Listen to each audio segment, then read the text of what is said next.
Love has won! Woohoo!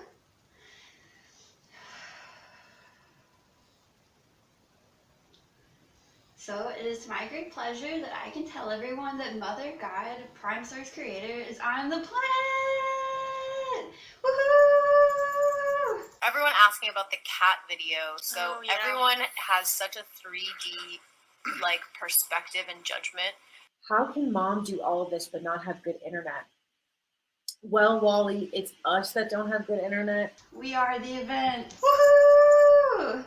Stop it, dumbass. About it, it's very simple. Mom is God.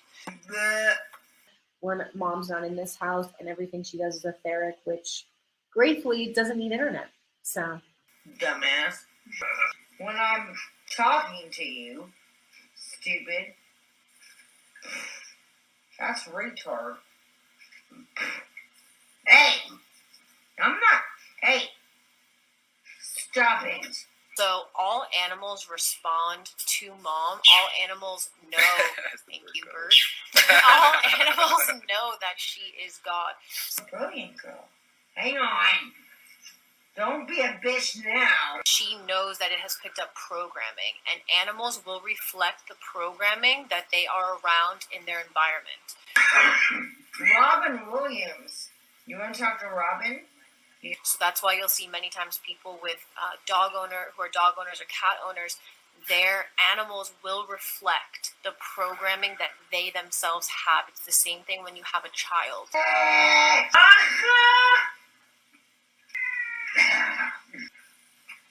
Hey, bitch. You want to talk to him? Hey, reality. thank you guys, everybody, for being here, for participating. Thank you, everyone, for the support. As Nancy said, if anybody would like to send mom an Easter basket, please do. She has many ideas, and there's a lot of different things that mom's enjoying right now. It really helps her joy.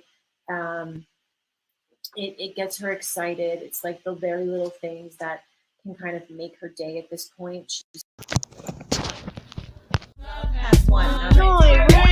Greetings, love beings. Mother of creation. Shout out to Father of creation. We love you. Thank you. All of us in this together. In the present moment of now, letting go, choosing joy, choosing love. My Kundalini energy is just like been going up and down all day long, really intensely. Yippee lady is what they call me now.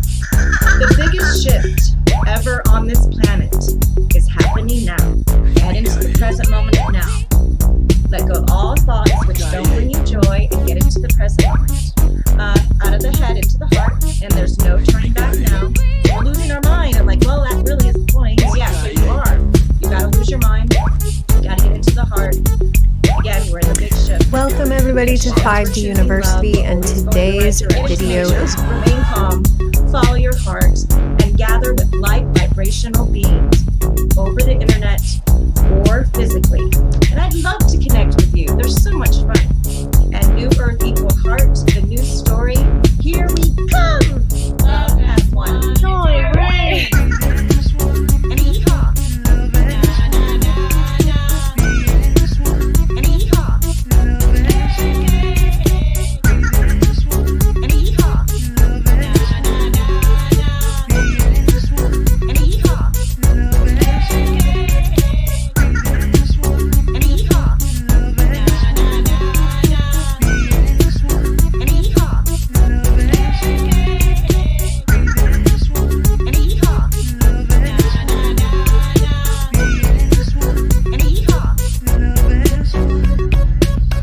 Thank you, all atoms of love everywhere present, on earth as it is in heaven.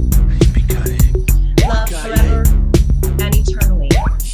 Mother and Father of creation.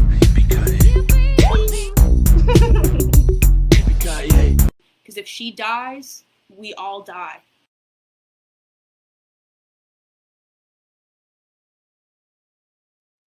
Hello, everyone, and how are you all doing today? I hope that you're all doing very, very well, and that today you are ready to continue on our ascension journey. So for those that are new to the channel, hello, welcome. Every single Thursday on my channel, we cover the 5D full disclosure cult, which was once known as Love Has Won. And we've been doing that for quite a while now. I've covered it since 2021. And so today's episode, if you will, is going to be all about the ego, the spiritual ego, and the super ego. And we're going to have Lauren, good old Lauren Suarez, Aurora, the oracle of 5D full disclosure, the head of that sect of the cult, if you will, explain it to us. And as she does, we're going to be talking about some things. Hello, Wes. Good to see you. I'm so excited for this. Oh, good. I'm glad. Hopefully, I didn't pump you up and then I don't disappoint you. Now the pressure's on, you see. Now the pressure's on. Hello, April. Good to see you. I just want to remind everyone, since I don't think Joe's made it here, but he's trained me well, that the Google mods will be in the chat. So please do be careful of language so that my mods don't have to keep on approving your comments.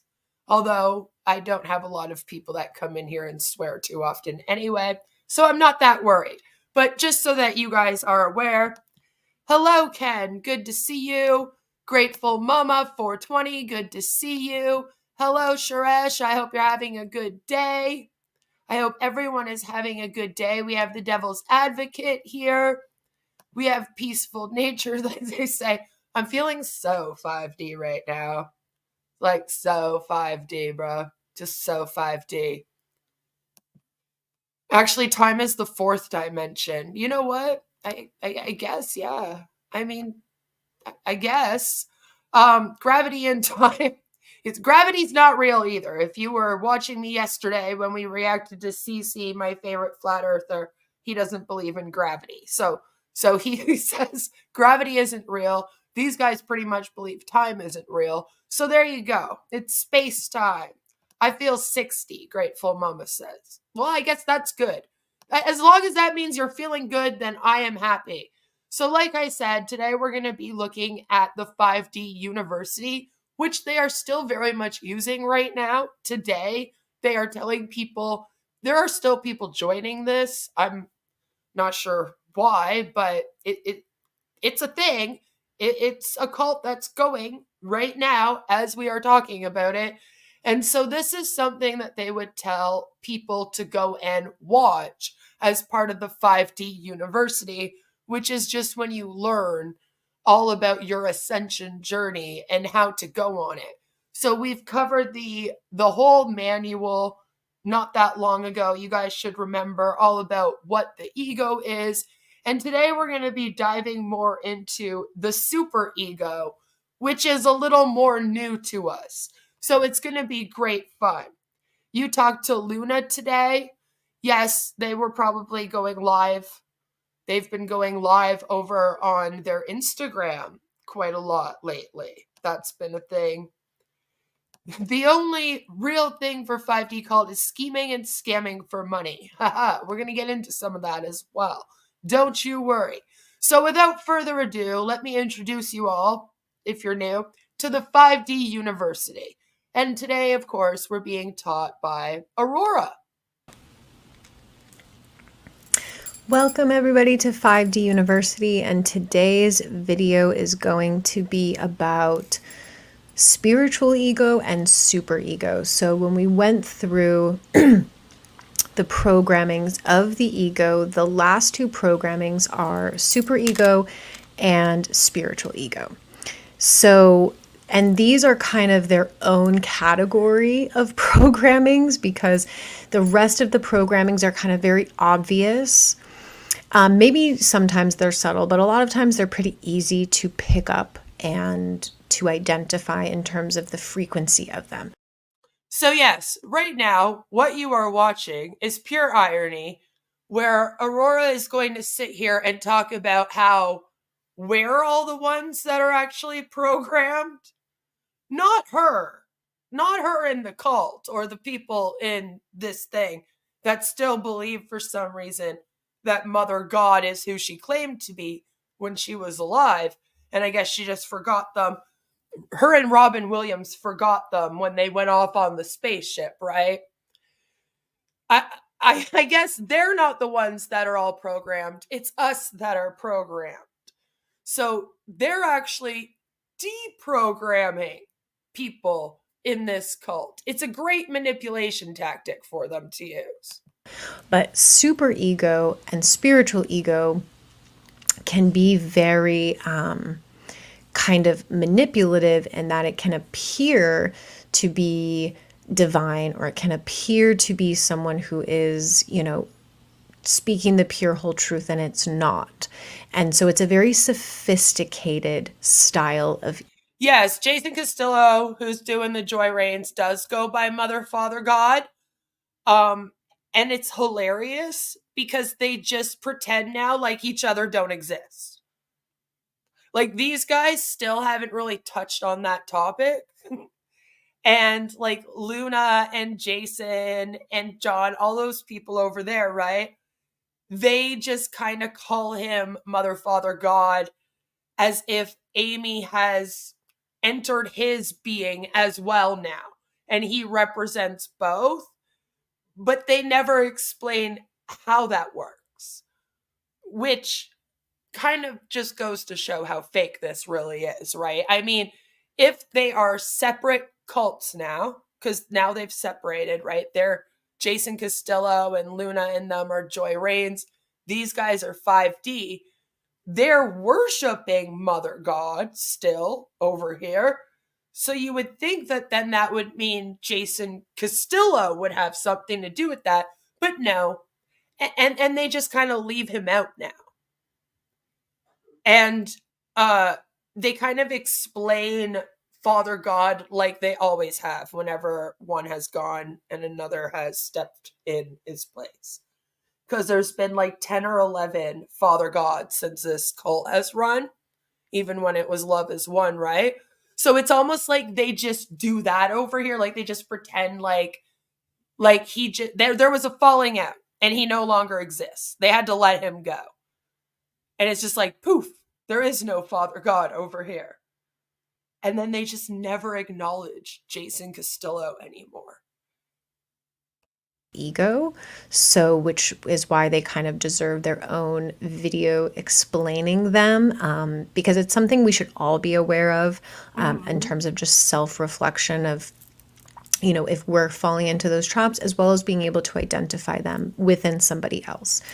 So the super ego is kind of exactly what it would sound like. It's when someone is so deep. Yeah, so Wes says it's because Dad whacked Archaea Hope, so Ashley, on the head right before the whole thing fell apart and a bunch of them split from him. They had a few things happen that was kind of like all happening at the same time. He also got charges on him and was like on the run from the police, living in tents when that was like all kind of happening as well. So yeah, basically they had a falling out and they all went their separate ways. It was a little mixture of, basically, these guys think he's insane, which he is. It was like they were so close, Like you were like, oh, they almost got it. Like they figured out that Jason Castillo is fucking loony as hell. Like they were almost there. But then instead of like allowing their critical thinking skills to come in, because, you got to let them go with the ego and everything, as they'll further explain here, they just continued on in the cult. And you're like, oh, you guys were so close to getting it. And then just, nope. In the mind and in the ego programming that it kind of becomes hyper inflated. Now, I think on a surface level, most people would be able to identify people who have super ego because it can present in a very obvious way. So this would be someone who's so deeply in the mind, so deeply in the ego that they tend to fall into one of two categories. One is very outward, very obvious. So this would be people who we identify as kind of being on the sociopathic scale. Whoa, okay, Lauren, You're not a psychologist or a doctor. You don't have a master's in social work. Like, you can't diagnose people as being sociopathic. But okay. Not having empathy and compassion and connection to humanness. They're very arrogant. They think that they know it all. They think that they're better than everybody. They think that they have it all figured out. So that's one very... They think that they can take over running a cult that some lady used to run, where she claimed that she used to be Cleopatra and Jesus, and Robin Williams was going to come and pick everyone up in a spaceship to take them through the ocean to heaven. Like someone like that. Obvious example of the superego. And a lot of people like wonder, I think the best example that came to me as I was thinking about that's what I'm thinking, Wes. I'm like, imagine love has won, calling someone else a sociopath. The whole thing is just pure irony. They're like, we're gonna like unprogram your minds. You're all programmed. We're deprogramming you over here, as they're programming you into a fucking weird new age cult, right? And then they're like, and those people are sociopaths, as Lauren is pretty close to the definition of a sociopath or a psycho. You would have to be to run a cult, in my opinion. Was Harvey Weinstein. I don't know why he just came to my brain as a really good example, because, you know, he obviously had a long history of acting in a very lower way and very misaligned way. And it went on kind of for so long, and he wasn't held accountable, and people were in fear of him, that he developed this really deep superego, which a lot of the beings who spoke out about him, you know, kind of shared a similar... His problem was definitely that he had a superego. That's what he did wrong, you see. Similar sentiment in that he saw himself in a very different way than what everybody else saw him as. And that's an indication of the superego. When 5D actually has more followers in it, Grateful. Right now, they definitely have more followers.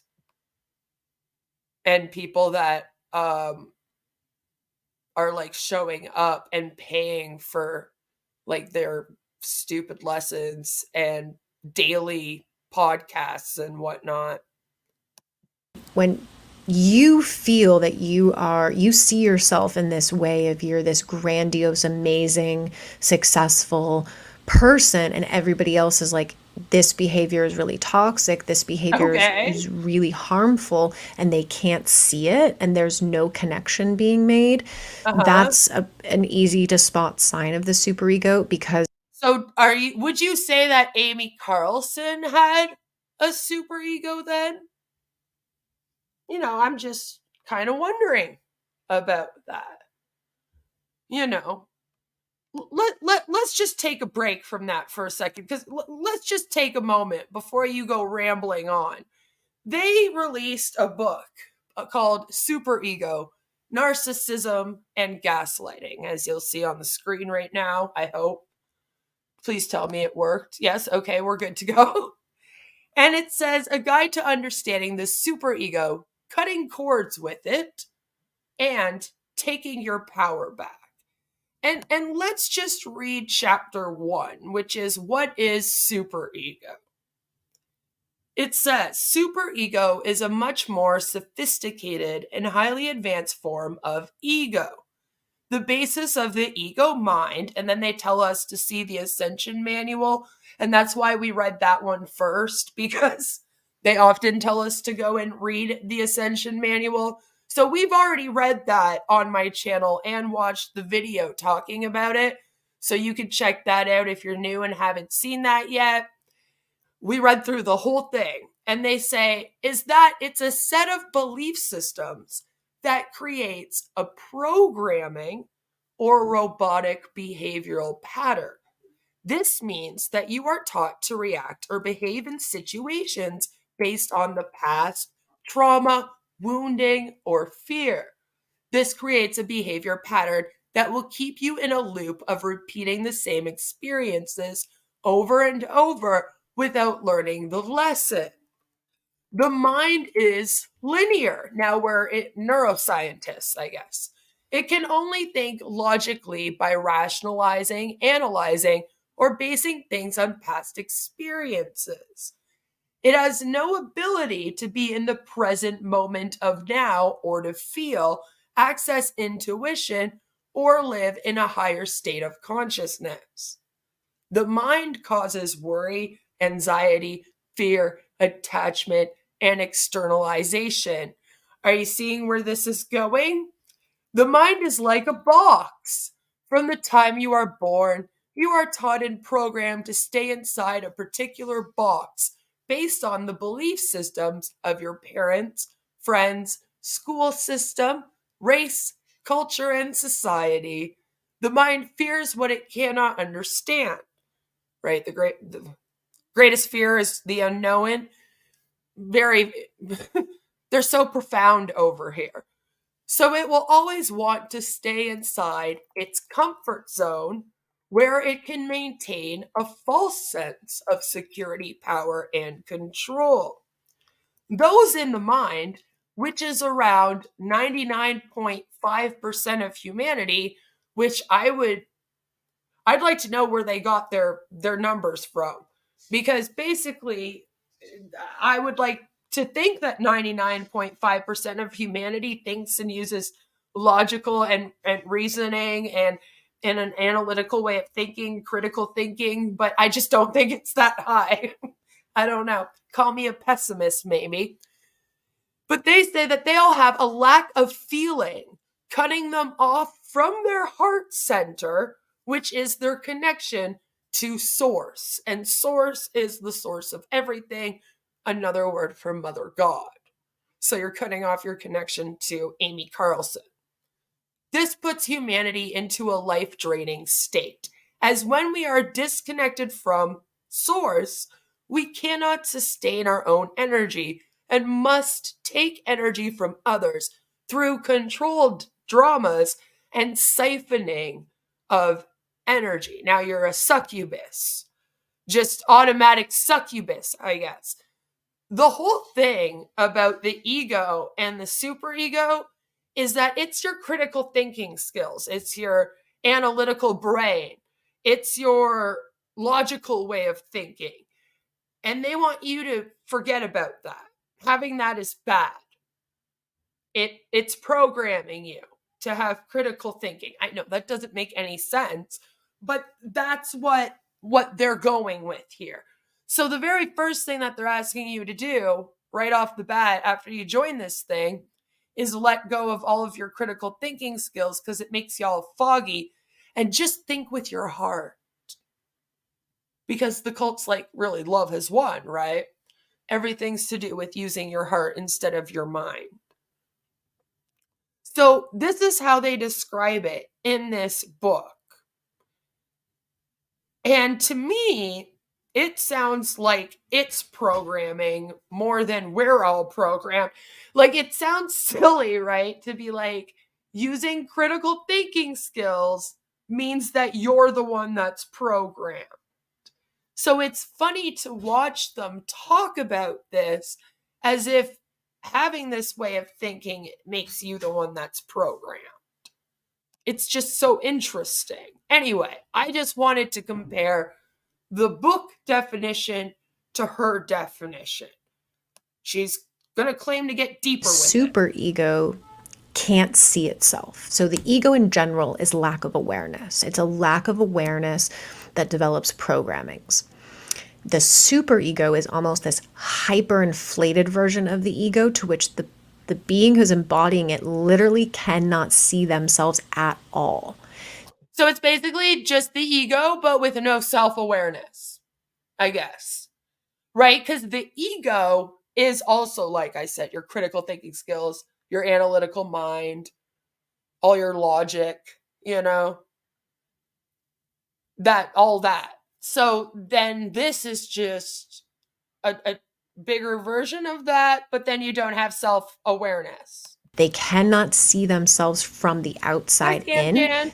They have it all in their mind of who they are and what they do, and it's completely different than what everybody else sees. And so you're kind of also, you can see that within just the way that everything is unfolding globally. I think you'll see a lot of times where prominent people or people who are speaking in the media or in the government, etc., they have a very hard time of self-reflection. They are just unable to see what vibration they are giving off and how they're actually presenting versus what they think in their minds they are presenting. Now, the other subtler version of the superego is more of an internal superego. And this is kind of where I would say we get a Yeah! Jesus! Did you hear her just crack her neck? That was insanity. I apologize to all of my headphone users. lot more of the truther community superego. So the external superego, again, is going to be quite obvious. It can borderline on just, someone who's extremely toxic, very much in the lower, really devoid of human feeling and connection. And so they really can't see themselves and they're so out of. Okay, so they're not like you, right, Aurora? You're somebody, Lauren, that you see yourself as somebody that can teach people about themselves and how to behave in society. So you must then have no bad past, right? Tune with the heart space. And the more subtle version, the more internal version is someone who is caught up in thought loops.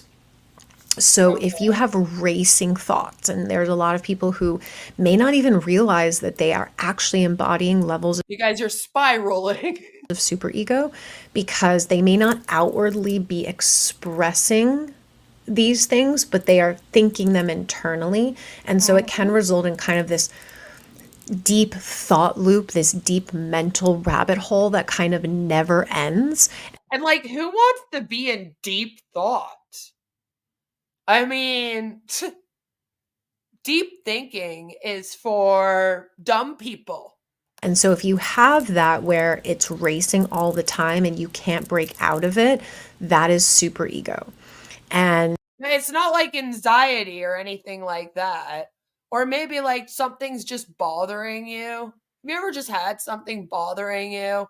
Like a thought, like you wonder about something and then it just won't go away until you can figure it out. Or have you ever lost something and then you're just looking for it forever? You ever had something like that? You're just sitting there and you're like, damn it, did I check this spot? And then you have to go check it for like the next several days.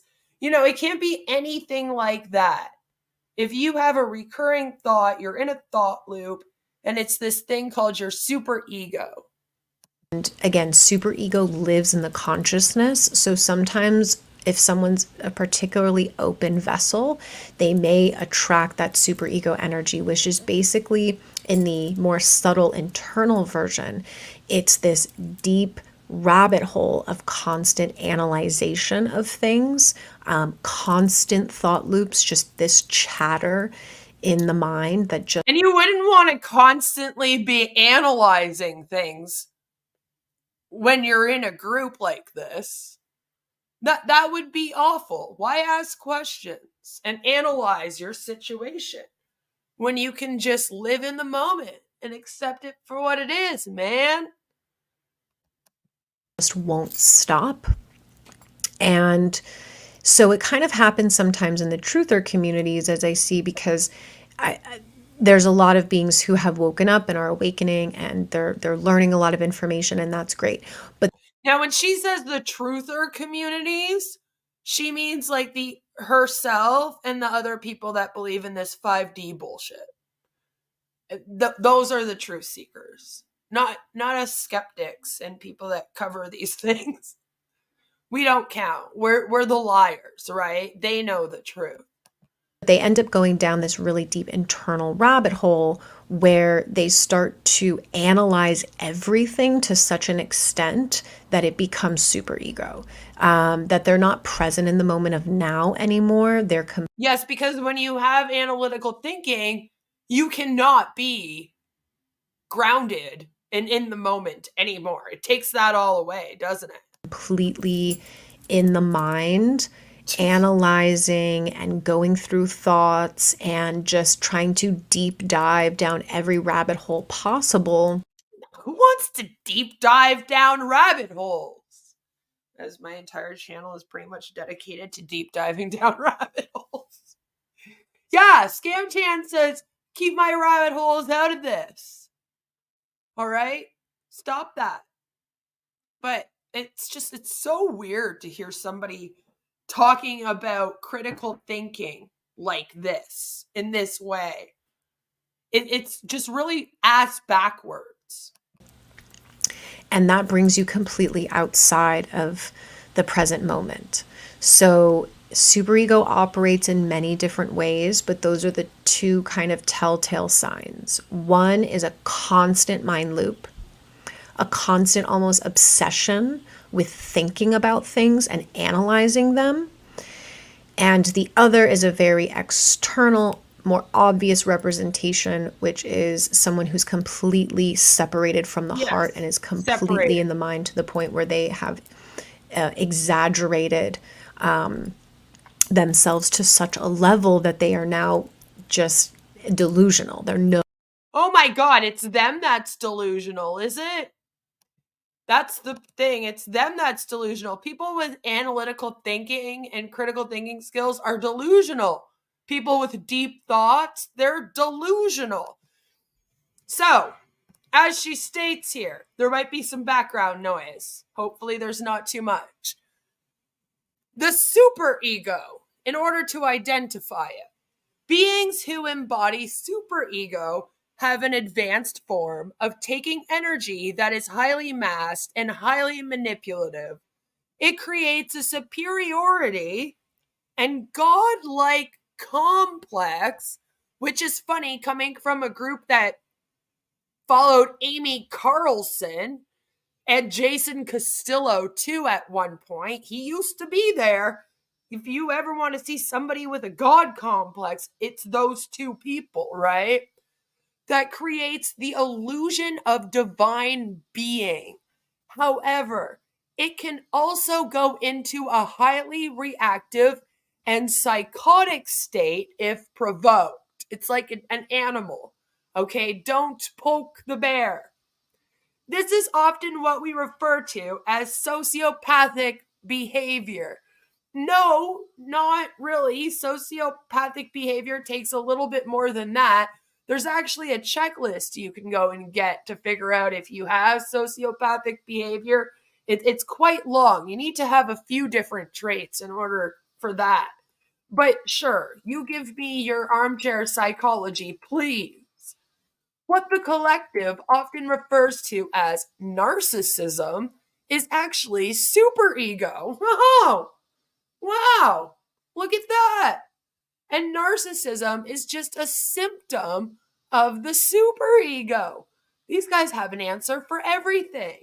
It is an intense need to power over, control, and take energy from others. Again, you're a succubus, right? Then they say the main energetics of the superego are sociopathic behavior, which is, again, it's just a blanket generalized statement here, right? She is literally describing Carlson because I know some sociopaths. Oh yeah. And I'm sure that it's more than people that think more with their mind than their heart and have a little bit of a godlike complex. It's a little bit more than that. But when they say these, like, they list off these things, right? It's always something so general. Like, sociopathic behavior can refer to a lot of different behaviors. It can refer to not having empathy. It can refer to being extremely impulsive. It can refer to, like, treating, like killing animals. Like, what are we talking about here? Do you know what I mean? Like, there's a whole list of what constitutes as sociopathic behavior. So just to be like, oh, it's sociopathic behavior. It's like, okay. Addiction to being right. Addiction, again, weird word to use. Addiction to being, quote unquote, perfect. Like, okay. So what about people that are like type A personalities that are perfectionists? And that's like something very important to them. Would they then be considered to have the super ego, or are they a sociopath now? Should we worry about them more? Fear of judgment, which most people have. Fear of rejection, which again, most people have. Lack of accountability. Lack of self-love. Need for validation, the people in the cult say. A God complex. Like Amy Carlson, Jason. Arrogance. Entitlement. Control. Power over. Which I'm assuming means power over other people, and not like power over and then all the lights go off. I love how they word these things. Lack of feeling, which is not the same as lack of empathy, by the way. Lack of feeling, I'm assuming what they mean. It sounds like they mean when these people touch something, they can't feel what they're touching. When they put it in lack of feeling, right? But I think what they're referring to is not feeling emotion. I think that's more what that means. Taking things personal, which can always be up for debate on whether or not you have a right to. So that's a situational thing.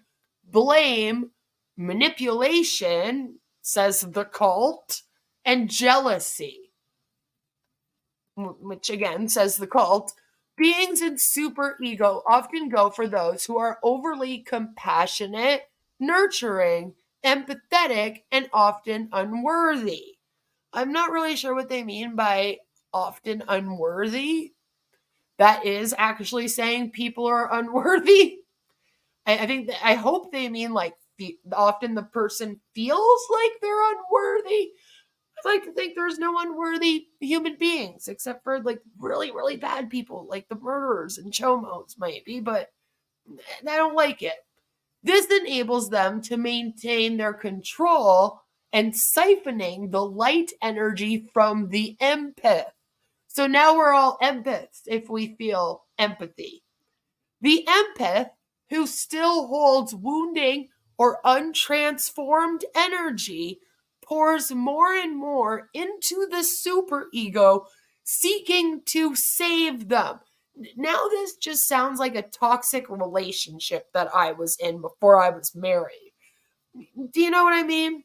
The superego has no ability to feel or express love, and the empath becomes drained of all their energy, allowing lower energy to fill them. Superego empath dynamics always result in dysfunction that typically manifests with control dynamics, says the cult. The following is a summary of the control dynamics as defined by James Redfield in the Celestine Prophecy. We're not going to get into that right now because it's basically just them explaining how you might have a victim mentality and if you do normal thinking, all right? So they say the intimidator and leader, when connected to the true source of Mother's essence, an intimidator will find more self-esteem when he uses his or her leadership qualities. Assertive without being domineering, confident without being arrogant. He or she has more chance for enjoying challenges and gaining the cooperation of others. So now it's giving you advice, right? If you are that type of person. The interrogator advocate. And they say the interrogator transformed channels the predilection for questioning into research for the greater good rather than for energy, using more well-rounded interpersonal skills as a teacher, counselor, or advocate. The aloof, independent feeler, freed from the need to remain an outsider. So now we're putting everyone into little groups, by the way. Aloofs access deep inner intuitive resources to bring wisdom and creativity to their life's work, such as being a priest, healer, or artist. You can't be a doctor or a lawyer, right, Lauren? You can't be a lawyer, eh? If you're in this cult. Number 4 is the poor me reformer. And it says, having experienced true nurturing and unity, the poor me is able to stay grounded in his or her own inner source and becomes a compassionate reformer, social worker, or healer. And then they start to chalk everything up into narcissism, which is always great fun. Yes, the empath. You always know you can trust something when it starts talking to you about the empath. So this is what Lauren's about to kind of get into with us, if you will. Longer, living in the present moment of now. So both are extreme versions of being outside of the present moment, right? And again, this can come in many different forms. There's so many more examples. I feel that there's a lot of beings who are in academia and in the intellectual community who are in superego, because they are so deep into, again, the intellectualization of the world and of life that they are removed from the feeling and they are removed from the heart. They are just completely living up here. So anyone that is basically completely living up here and is not anchored into the heart, which is the present moment, it will develop into superego. And most of humanity has been in superego for probably a lot of their incarnations, because we again have been programmed and taught to be outside of the heart and to be operating up here in the intellectual mental space.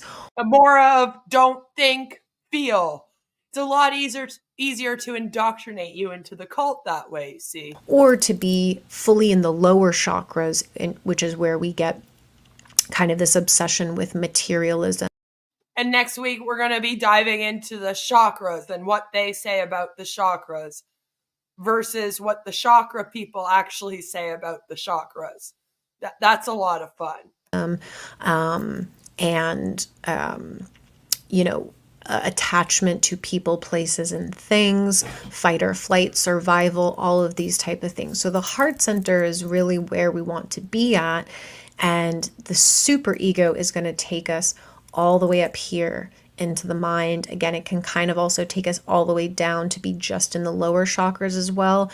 That might be presenting as constant fear and worry and anxiety and fight or flight You just said that represented the upper ones too, though. Like earlier on, that's how you were describing the superego to make you feel.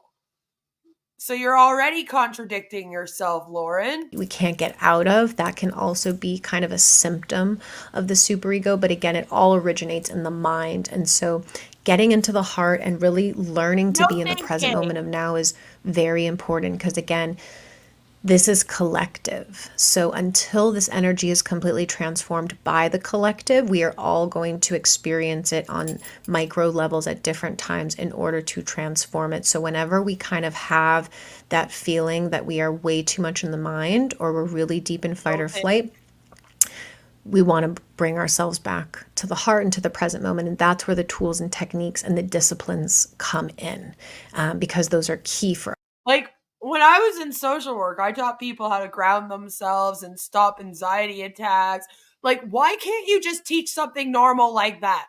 Why do you have to put this whole religious thing on it, this big twist, and then, like, redefine things? It's weird. They're putting their own form down, what the psychological field has put down. Yeah, exactly, Ken. in the last 100 years. It's like they've taken actual therapeutic methods that therapists and counselors would tell you to do. Like, I have a trauma disorder.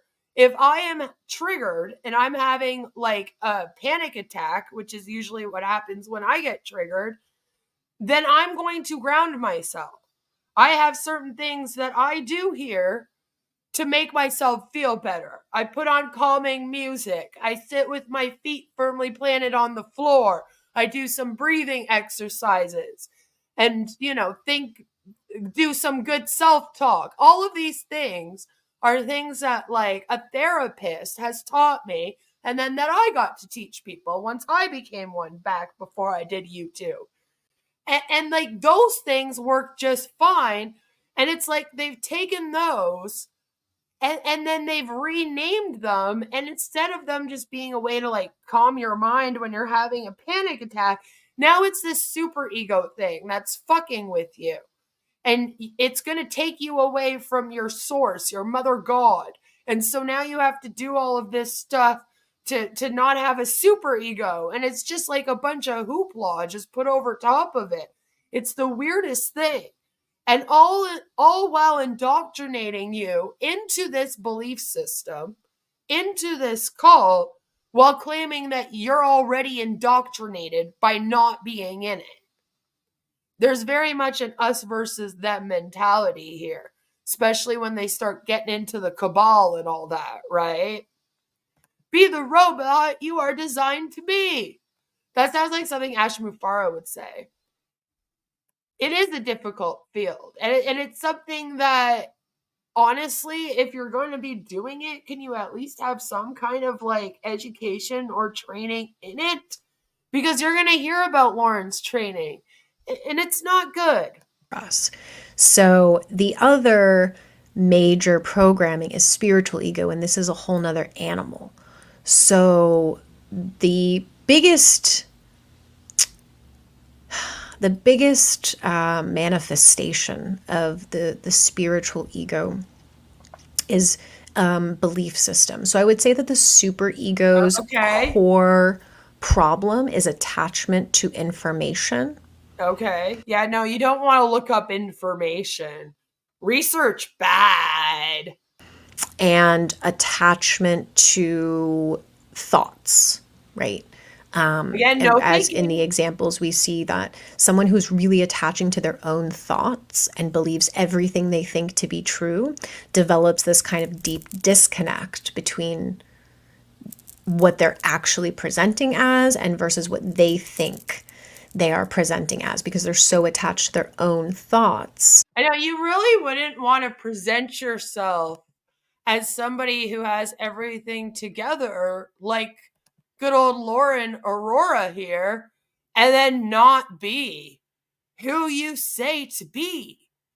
That would just be awful. Aurora here, she wants everyone in this cult to believe her to now be almost like the new mother god, but without any of the responsibility. So she runs this cult. Her and Hope have taken over this as if they are Mother God and Jason Castillo. Although they weren't quite bold enough to completely erase Mother God and then try to be gods themselves. So instead, they call themselves the Oracles. And that is like the highest level of being a teacher that you can have in this cult. Believe it or not, there's levels to this thing, right? As you're going through your ascension journey, you're going up all these different levels, and you can become very close to source. And they're instead telling everyone that they are the next best thing to Mother God. Right? They're the teachers of this now. As if when Amy Carlson died in her bed, right before she passed away, she said, I need you two women to continue this on and teach everyone about the ascension journey and like ensure that everyone still continues on it and whatnot. So they've stepped in as like the very top of this cult. And you would think that in order to do that, you would have to be somebody that's like, squeaky clean, right? I mean, you wouldn't want a criminal. That's why they got rid of Jason. That they aren't able to see past that. Attachment to information also creates superego because you're trying to figure it all out, and you're never going to, especially from the mind. So attachment to information and I think most of us, people that are like truth seekers that look into things and like to think about the world and why it is the way it is and figure it out. I think all of us are already aware that we're not going to know everything. It's like humanly impossible to know every single thing. And even my analytical skeptic, atheist ass knows that I will never have all of the answers to like creation and how the world was created and why are we all here and things like that. I don't think there's many of us that are like, I know all of the answers and everything about everything. I know all the science, like even science and people that are very, very STEM into science know that science is forever learning and figuring out more and more and more and more. Like there's no lack of knowledge. Like you can just keep going and going and going with it, right? You're always trying to learn and outdo the last experiment, find out more, do it better.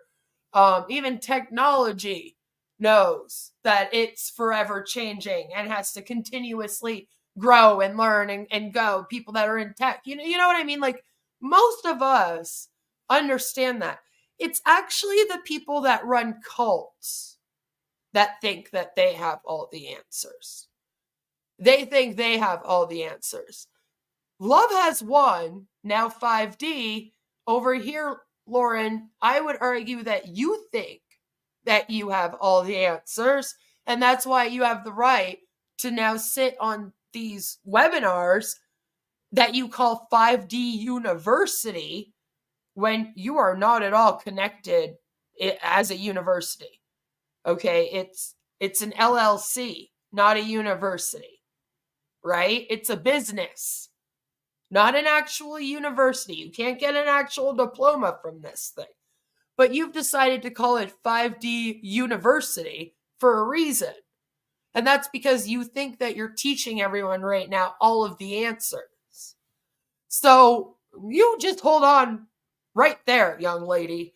You're trying to turn this shit around and I don't like it. I'd say, if anything, that's more you. That's how I describe you more. Not people out here with analytical thinking, logical thinking, and etc. That's not how I describe that. Most of them will tell you that they don't know everything and that they never will. That was so weird. I felt like you just totally wanted to flip that. And this whole thing is like irony on top of irony on top of irony. You couldn't have any more cringe irony in this if you tried. Scam Chan said, still wondering why God just doesn't show up. Well, and like that's the frustrating thing about this is that when Amy was around and she had the whole like story on how they were going to all pass away, even when there was a spaceship involved that was supposed to go through the ocean and then somehow end up in heaven, they had sort of a reason, I guess, with Amy being there, saying she's God, and having that story. Like Scientology exists, right? There's all kinds of cults out here that exist. But it's because like the end of time hasn't happened yet. Even the doomsday cults will like switch the date. The funniest and most frustrating thing about this one is that Amy died and she didn't take them with her. And the spaceship hasn't come like she said. And now she's gone. So you would think that they would wake the fuck up. Because allegedly, that was God's return. Right? Like she spoke as if her being alive, as Amy Carl said, was the coming of Christ. Okay? It was her. I know. Aren't you disappointed? Even the Christians would be disappointed. They'd be like, this is who you fucking sent us? Like, no thanks. So, like, again, technically she did show up. And then she left them. She abandoned all of them. And I was honestly hoping that they would get kind of mad and be like, wow, fuck her. Because there were moments where you saw like, I've even shown them on my channel. There's a whole, like, few minutes where Hope even says that Amy Carlson was telling her that she's not actually God and it's all made up. And she, like, straight up told her this. And you would think that a light would go on. But that's just how indoctrinated they are into this thing, I guess. I was hoping they would get mad, though, when she passed and be like, okay, that's it. A lot of times that happens, too, with cults. You know, people wake up when what the person said was going to happen doesn't happen. That's a good time to be like, yo. Again, though, look at On Passive. And how many times Ash hasn't come out with what he promised. And then people are still like, oh, it's okay. He's just working on it more. You get what I'm saying? It's like this weird disconnect. And it's weird because at the same time, we're watching this video of her basically telling everyone to not think. I feel like the whole theme of this video is do not think. Don't have any critical thinking skills, logic, don't analyze, don't deep think. That's bad. Don't do research. Don't look up information. Just don't think. Accept what we say, and that's that. God hates trans? I don't think so. I don't think that was ever in the Bible. Louisiana says, hello, about to drive, but I'll listen. I hope that you are safe. God is watching and will decide if we need a reset. Yes, Queen, you are overthinking it. See, that's the thing, is that that's why they don't want you to think, right? It doesn't take a lot of thinking to be like, this is fucking bullshit. Attachment to thoughts is the core thing of the superego. Now, the core thing of the spiritual ego is belief systems. So a lot of people who end up getting onto the spiritual path, which is just simply the path of love. Everybody is spiritual. There are many people who they develop, they develop a certain area of expertise, so to speak, from their experiences. So you have channelers, you have healers, you have kind of people that have been gurus or whatever you want to call it. Everybody kind of had their area of like skills and expertise within the spiritual community. But what happened was, especially starting back, the light worker community has been building for quite a while. We had the 60s and 70s with the free love movement, but really after the harmonic convergence of 1987. Lauren, I'm pretty sure even the hippies would be like, please leave us out of your cult. Please. They line up to hand her money for this? Yes. Yeah, the greatest thing about 5D University is there's quite a lot of it that we can watch without having to pay anything. But this is the exact same shit that you would pay for. It's just more of this. And you'll see that as we read through more of the books. We've already read through a whole bunch of them. We don't have that many left. And it's just a lot of repeating the same thing because repetition is really good for indoctrination. Right? So it's just like repeating the same shit. I mean, okay, she's technically in this cult. What we're learning today is that allegedly what we thought was only like 2 egos is actually like 5. Okay? Like she's got the ego. She's got the super ego. She's got the spiritual ego. She's got the super spiritual ego. She's talking about some other one now. And this is what I mean. It's like, Jesus fucking Christ. It just gets crazier and crazier the more you dive into this belief system. Which is why you have to leave your critical thinking at the door if you're going to be here. How much would you have to pay them? Depends. We've gone through their price list before. It depends. Oftentimes it's anywhere from $50 for a half an hour class with them to like $300 for a few sessions. And then you can also pay to get their daily sessions, and that's $13, about $13 US a month. And you get it as if you're subscribed to like a television service, like it's Netflix, but for them, for their cult. And that is it's like $12.98 or something US. And that's monthly to get those ones. Those are the ones you do have to pay for. But again, those are just this. Like over and over and over. They're like the belief system is the same, right? It's just how they explain it to you that might be slightly different. It's not that different though. If you're a reasonably attractive person, people will just in general line up to hand you money, especially now with the internet. I mean, Aurora's not an ugly looking girl. And I mean, they also sell like their healing classes and all that kind of stuff, right? Like they tell you that they can heal you over the internet of things like cancer, AIDS, COVID. You just have to pay for one of their healing sessions. They have like a crystal session that you can get. They have all kinds of stuff that you can buy off of them. That's pretty much what this is for, in my opinion. It's more of a money scam.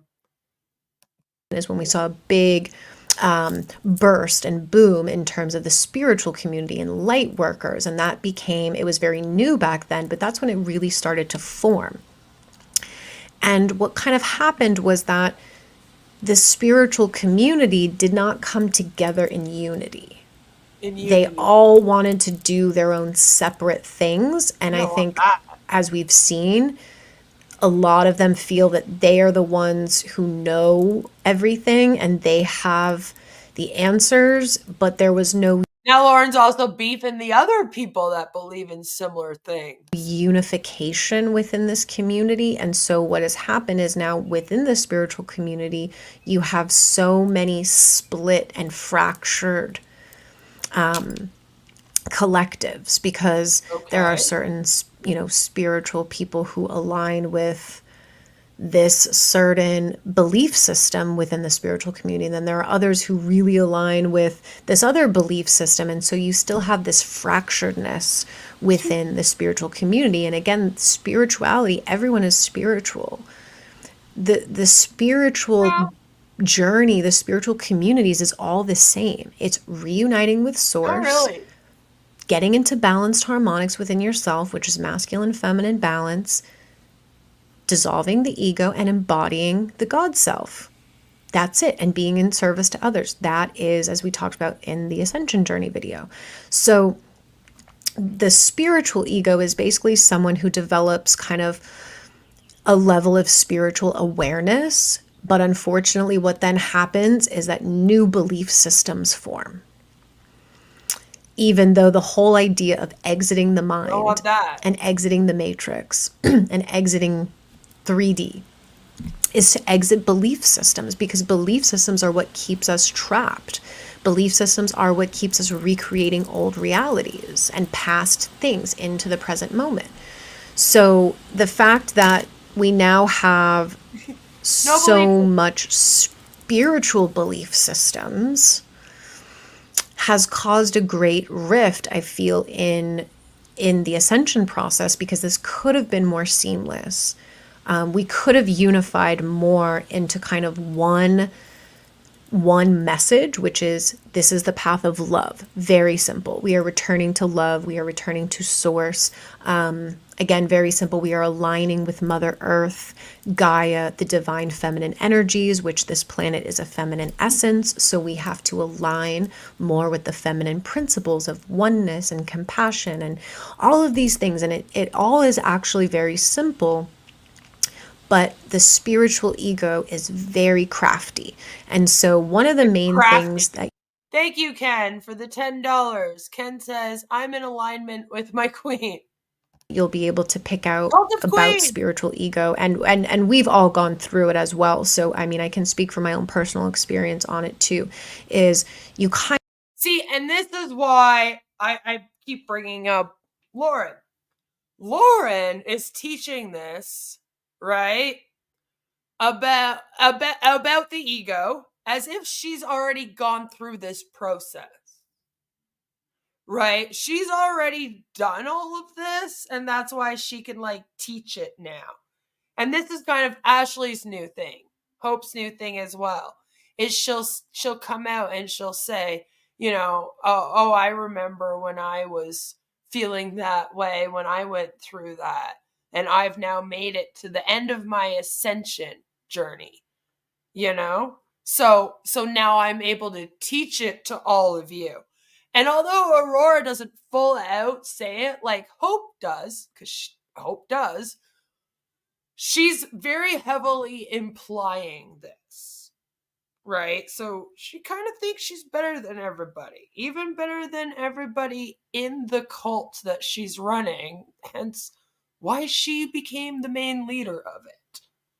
She's like the head. All right, she's the all-knowing oracle that knows everything. She's done this all, and like she's talking here like, oh yeah, I already did all this. I remember when I detached from my super ego. Hope says, Ken knows what up. I'm beginning the process of registering my call with the US government so I can begin my reign. I need more spiritual enlightenment so I can copyright my beliefs. You could probably get a lot of that from Aurora. Going through once clearly isn't enough. And that's the funny thing, is because apparently he's supposed to do this a few times. of start to feel like you've figured it all out, and then you start to create these kind of rigid ways of like, this is the way it has to be done, this is, you know, the only path. And of course there's many paths. And I think what it comes down to is spiritual ego is going to make things sound complicated. This is pretty much the easiest way to discern. The spiritual ego is going to make things complicated because it's still in the mind, and the mind seeks complication because it. Does the mind seek complication? I would argue the opposite, actually. Usually your mind tries to make sense of things in the easiest way possible for you. So I don't think I would make the statement, the mind seeks complication. It's so funny because it's just because she doesn't like analytical thinking, right? So she's putting all of the bad traits of not having an analytical mind onto somebody that has an analytical mind. It's weird. It's so weird. Tries to continuously solve problems. That's all it knows how to do, is analyze and solve problems. So if there's no problems, it has. I don't understand. That's all your mind does, is just try to analyze and solve problems. And it's a very bad thing. Tell your mind to stop it. Has nothing to do. And so it starts going crazy. So we keep kind of creating more. I mean, you can go stir crazy, but I don't think many people are all that bored in this day and age of the internet. Because usually if you're bored, there's something to do. Even if all you do with your life is sit on the internet. You could probably find something to do. Or what if you just watch TV? Like, I'm trying to think of the most mundane tasks that you could spend your life doing. And I just don't even think that those people are that bored anymore. To the point where they would be like going stir crazy. I mean, we just went through COVID and everyone had to stay inside for a while. And not everyone went insane. So like there's that, you know. I think we'd be okay. You know, you can go stir crazy, but to say that, see, she's trying to say that anybody that has critical thinking is just out here all stir crazy. And I'm like, wouldn't that be the other way around though? Again, we're like switching it. Hello, Susan. Good to see you. Susan says, these people are something else. There's always something to do. right? Like, I'm pretty sure your mind would find something to do before it would just start going insane and like complicating things out of nowhere. Like, she tried to make it sound like if you don't have problems, your mind will like make problems for you. And it's like, no, that's maybe if you have a personality disorder or something, but like otherwise, no, not usually. More problems that we need to solve and more things that we need to uncover and learn. And then before you know it, we're complicating everything to the point that we're making it seem like the average person, the average human being cannot attain that level, right? That they have to go through all this training and years of this and that to attain this spiritual level. And that's just simply not true. Everything is simple. Love is simple. God is simple. Guys, listen, I know that our cult and all these steps that you have to take to find enlightenment with it can be a little bit confusing and it seems like a lot of steps, but you're wrong. It's actually really easy. It's really easy and it's really fun to do the stuff in our cult. We promise. Hello, Takara. Are you here to join our cult? That was just so Aurora. Sometimes you just switch like this. It's so weird. Source is simple. So again, it's the path of love. So this is really simple. Really simple. That's why we have like 17 manuals written out that you're supposed to read to figure out how to do this. We have an entire university teaching you how to do this. We have a radio station. It plays a lot of Nicki Minaj and Drake and shit, which was a little bit weird. But they have a radio station. They got a daily show in order to teach you how to do this. But it's simple. It's easy. You just got to watch 500 webinars, read like 25 pamphlet books. A couple of them are like 100 pages long. Don't worry about that though. And then it's just real simple. And then you got to do all the steps. It's easy.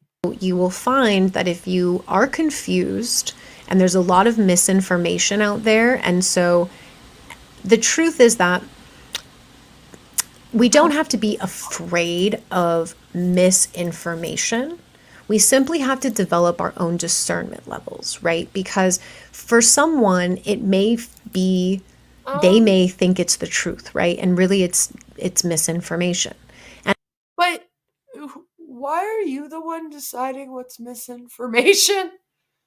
That's worrisome. And until we all rise to the level of having that divine discernment, we're going to go through these phases where there's going to be things that we start to have to sift out that really aren't true, or they're not true for us now. They're not in resonance with where we're at now, etc. So as we move through, eventually everyone's discernment levels are going to rise and we will come into that one truth. Right now we're still sifting through all the layers of what isn't true based on how we feel and how we resonate with it, and ultimately we will all get to the one truth. But the spiritual ego will try to make things very complicated, seem very complex, or try to kind of put out this idea that you have to be this high level person. This high level person, would you consider yourself to be what people should be trying to be like? Lauren, I'm just wondering. No, I wasn't a member. I just found out about them right before she was found mummified. Layers of truth, like a big onion. Yeah, and everyone's going to be at the same level, even though everyone's going through their journeys at different times. And you're all on different levels right now. And this is why, if you're going to make some kind of religion based on a journey people have to go on, and then you're going to add steps to it, like, it's going to complicate things if everyone has to be at the same level at the end. Because the excuses that they have to come up with to try to explain how that's going to be possible make no sense.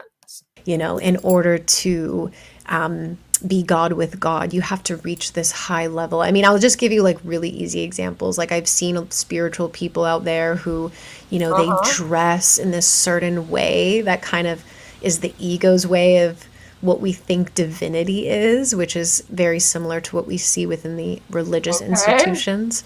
You know, they'll dress in all white, kind of, they think they have to look godly or something. There's like these belief systems about, you know, what a spiritual person is, what a godly person is. And so they still have all these belief systems. So they kind of try to fit the part, the way they speak. I'll notice that a lot of like spiritual people, they just can't say things plainly and like. Have you ever watched yourself, Lauren? Because like I have clips of you where you're just being your normal self and fuck is every third word that you use. And you talk in a different tone, usually. And then when you come out here and you do these videos, you are like this polished version of yourself. So again, the irony here, and yeah, the lack of self-awareness. Like it's like, it's extremely ironic coming from you to bring that up because there's like so many clips of you. Like you are, like you don't speak like this normally. And like same with Ashley, with Hope, by the way. She's similar. She also, you know, swears a lot more and talks in a lower tone usually. Like I find that these girls, when they do these like videos, they're talking a lot softer and nicer. It would be like if I came out here and I started doing my live stream like this, and all of you would be like, Queen, that's not how you talk. What is wrong with you? And like it's like this polished, perfect like version of yourself, right? So it's funny coming from her. So are white wife beaters and jorts acceptable attire for this cult? Probably. I mean, that's what Jason would have been wearing. Thank you, Adolwolf, for becoming a member.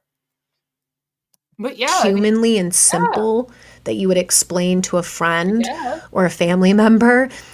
They want to make it sound like it's this very high level, like very intricate thing, and or they maybe speak from this place of like, you know, use these fancy words, and it's like, no, it's all just very, very simple. And the more simple we make it, the easier it's going to be for everybody. So that's just kind of the two really inflated programmings that tend. So yes, we're going to make it really, really simple, guys. We're going to make it super, super simple. And that is why we're making it so simple that we have an entire library dedicated to explaining it. There's the Ascension Roadmap. We've read that. We've done the glossary. There's the Insight of Awakening. We've done that one. The Ascension Guide is the big one that they keep telling us to go read. We've done it. This one is 92 pages long for the Ego Workbook. The Ego is simple. Here's a 92-page Ego Workbook. We like to simplify things, she says. The ego death ceremony, remember when we all said rip to our egos? Yep, that's a book. Divine Traits, the Ascension Program, the Ceremony Guide, the Grief Guide, Healing the Inner Child, Self-Love Day Plan, the Ascension Manual, another one. The Tree of Life book, this one's huge. Hundreds of pages explaining the Tree of Life, written by Mother God herself. 5D Healing Guide, the Self-Healing Guide, Energy Mastery Guide. You have to become a master of the energies. The meditation guide. How to connect with your angels. Remember when we were all talking to our angels? That's that one. I told you guys we're going to be getting into the 7 chakras this upcoming week because we're going to be looking at this. The cooperation manual. Giver's gathering guide. I'm not done yet. Dragon energies. That's fun. The super ego guide. That's the one that we've been sort of looking at today. Basics of astrology. Intro guide to plasma technology. The awakening one-on-one course. Remember when we did that one? Because we did. Balance harmonics guide. From victim to victor. Remember that victim shaming and blaming piece of shit pamphlet? That's that one. The vibrational scale map. The crystalline process guide. Remember, it's very simple. They make it very, very easy. The Pearl Sequence Guide. So it's really simple. They've made it super duper easy. But here is like 30 fucking books that you have to read in order to do this. And then you also have to watch all of our videos, do our 5D University, get the healings done to yourself, pay for all of that, and then then you have finished your ascension journey, and then you've made it to the same level as Aurora. Real simple. It's your mind complicating it. Pop up the most. So again, spiritual belief systems and superego attachment to informations and thoughts. Another example would kind of be like the vegetarian and vegan movement. Yeah, like a couple of those when we went through them took me like 3 or 4 streams. And each stream is like 3 hours long. Like they're long, like pamphlets and books. And then I have several videos where we go through some of the shorter ones. But like, it's just ridiculous to me that they actually tried to be like, yeah, this is very simple. There's not a lot you gotta do. You know, not a lot. So I was vegetarian for 8 years, so I very much understand why people get into it, and there are a lot of benefits to it. And then I also understand the belief systems behind it now that I'm no longer a vegetarian. But that was kind of a big spiritual ego belief system that got really pushed onto everybody. A lot of people did it, you know, because we care about animals and because we wanted to be healthier. You do realize that like vegetarians and vegans are still a thing, right? Etc. But there was also this like big push of like, oh, you're not spiritual if you eat meat, and you're not spiritual if you know, drink soda.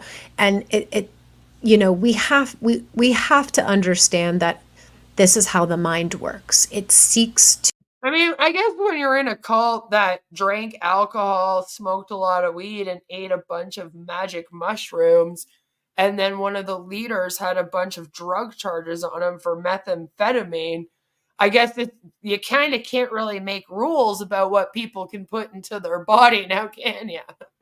That would be silly. To create limits, and it seeks to create a box in which to put something in so that it makes sense to the mind. But nothing about the ascension process is going to make sense to the mind. It can only make sense to the heart. Oh, bad news, guys. We're never going to understand the cult. We're never going to understand it, she says. So whenever we're discerning information and whenever we are opening ourselves, you know, up to learning more and exploring the different paths and the different tools and techniques and the different information, we just have to keep following what resonates with your heart. So again, heart, feeling instead of thinking, right? We don't want to think too much. That would be bad.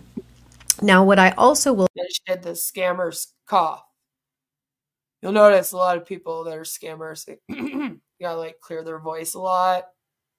That was kind of funny, she says. I'll say is it's a big discernment test for everybody, because I will say this. The reason that super ego and spiritual ego developed was because the ego itself is very resistant to truth. Okay. So we have to understand that. Again, your truth. Not the truth, just resistant in believing your cult. The mind is very resistant to whole truth because whole truth heals. Okay. And if we are healed, the mind cannot exist. The mind can only exist, and when I say the mind, I'm not talking about the brain. I'm not talking about divine thoughts, inspirations, okay. innovations, those sort of things, communication. Talking about the ego programmings, which run as like a virus that create the mind. So the mind cannot exist in a healed state. So when it is presented with truth, it will normally reject it off the bat, especially if it's a very large truth that kind of collapses their, constructs and beliefs. So like Mother God used to be Cleopatra and Jesus? Or like Robin Williams is going to be driving a spaceship that's going to come and pick us up? the superego developed, which Take care, is Jen. basically a way of someone hiding the real truth and kind of giving you these little half truths and mistruths. Wow, that would be awful. I mean, what would you do? What would you do if somebody was hiding the truth from you about who they were? That would be awful. It's so good that we have someone here like Lauren, to be that good spiritual leader that we all need. And that way it's more palatable for the minds, right? That's right. And so superego kind of developed off of this attachment to information, knowing that humans in the mind have this attachment to information. Okay, so humans have an attachment to information, and you think that the humans should let that attachment go and then just use their feelings. The superego is very clever in the way that it tries to present truth, but it gives you mistruth, half-truth, or just flat-out lies and delusions, right? To make it more palatable. Because someone in the superego is like trying to make sense of everything because their mind is so uncomfortable by the fact that something doesn't make sense. Or they're trying to put on a persona to such an exaggerated state that is so wildly different from actually what's going on internally, that it also creates this confusion. So superego tends to create confusion and a lot of attachment. Okay. Spiritual ego, right? Spiritual ego developed again for the same reason, because ego has a hard time with truth. So the spiritual community was, they did take a lot of hits in terms of they have been sharing a lot of truth again since the harmonic convergence that was very much rejected and ostracized, conspiracy theorists, crazy people, etc. So they kind of crazy people and conspiracy theorists, you say? Funny that you should say that. Had to develop this spiritual ego as a way to reach the masses. And okay, so it was just a way to reach the masses, you would say. All right, well, when we come back, we're going to hear the rest of Lauren's little speech here, and we're going to be reading a little bit more of the superego book. And we're going to be talking about who Lauren actually is. As a person, who was she before love has won? After a message from my sponsors. How do you know if your problems are the result of bad life choices or demons?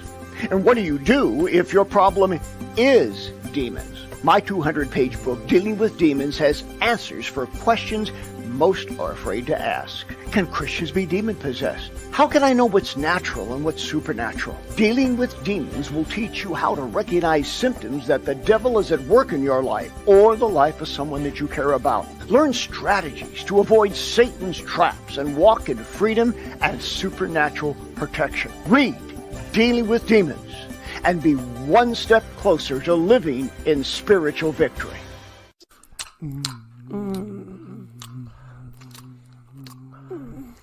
Wait, do you have a condom? You don't have one somewhere?